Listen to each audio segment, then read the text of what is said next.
તો આ તરફ અંબાજીમાં પણ મેઘરાજાએ મેળાની મજા બગાડી, જેમાં ભારે પવનને કારણે હોર્ડિંગ્સ અને પડદા ફાટી ગયા હતા। અંબાજી આસપાસના વિસ્તારમાં વરસાદ જામ્યો। દાંતાથી અંબાજી તેમજ હળાદથી અંબાજીના માર્ગ પર વરસાદી માહોલ જોવા મળ્યો। અંબાજી પોલીસ સ્ટેશન આગળ પણ વરસાદી પાણી ભરાઈ ગયા, તો વાહન ચાલકો અને યાત્રિકોને પણ ભારે હાલાકી પડી હતી। તો અંબાજીના ઉમંગ રાવલ આપણી સાથે જોડાઈ ચૂક્યા છે। ઉમંગ, જે રીતે એક તરફ ખૂબ જ મોટી સંખ્યામાં પદયાત્રીઓ છે તે પણ અંબાજી ખાતે આવી રહ્યા છે, બીજી તરફ વરસાદી માહોલ પણ બરાબરનો જામ્યો છે અને ખાસ નીચાણવાળા વિસ્તારોમાં પાણી ભરાઈ ગયા છે, મિની વાવાઝોડું પણ આવ્યું છે। હાલ શું સ્થિતિ?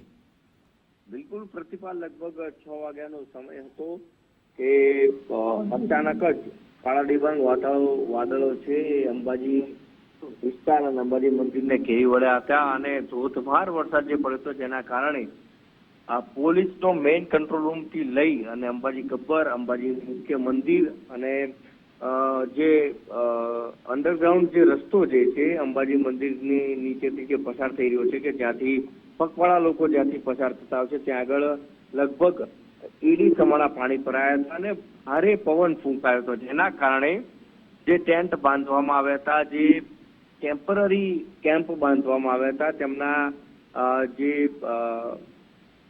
વોટરના તત્યાને સાથે પ્લાસ્ટિકના જે ટેન્ટ બાંધવામાં આવ્યા હતા તે પણ ઉડી ગયા હતા। જોકે હાલ જો પરિસ્થિતિની વાત કરીએ તો અંબાજી વિસ્તારમાં છે ક્યાંય પણ પાણી ભરાય નથી, કારણ કે નીચાણવાળા જે વિસ્તારો હતો ત્યાંની પણ પાણી ઓસરી ગયા છે અને અંબાજીના રસ્તા ઉપર પાણી ભરાઈ ગયાના સમાચાર હતા। અંબાજી ચાચર ચોકમાં યોજવામાં હતો જે 400 ડ્રોન જે ઉડવાના હતા, તે વરસાદ જે પડ્યો હતો તેના કારણે કેન્સલ કરવામાં આવ્યો હતો અને અંબાજીમાં ઇતિહાસમાં પહેલી વખત 400 ડ્રોન નો આખો શો જે યોજાવાનો હતો તે વરસાદના કારણે પણ કેન્સલ થયો છે।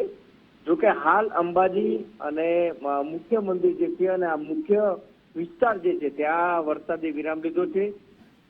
ખાસ કરીને જે પદયાત્રીઓ આવી રહ્યા છે તેમના માટે પણ એસપી એટલે કે અંબાજી એસપી અને સાથે ટ્રાફિક વિભાગથી અમને ખૂબ જ સારી વ્યવસ્થા કરી છે અને વરસાદ પડ્યો ત્યારથી લઈ અને વરસાદ થંભ્યો ત્યાં સુધી ખૂબ જ સારી વ્યવસ્થા કરી અને જે પણ દર્શનાર્થીઓને દર્શન કરવાના બાકી હતા તેમને પણ હાલ દર્શન કરવામાં આવી રહ્યા છે। જે નીચાણવાળા વિસ્તારો હતા તે નગરપાલિકા થકી વોટર પંપ મૂકી અને પાણી ખાલી કરવાની કામગીરી પણ ચાલુ રહી છે, પરંતુ હાલ એવી કોઈ પરિસ્થિતિ નથી કે જેથી કરીને બહારથી આવતા દર્શનાર્થીઓ છે તેમને તકલીફ પડી શકે।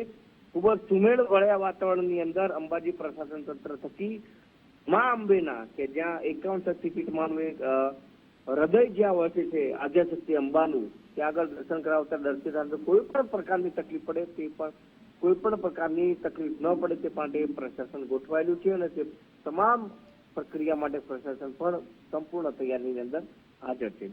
જી આભાર ઉમંગ, માહિતી બદલ।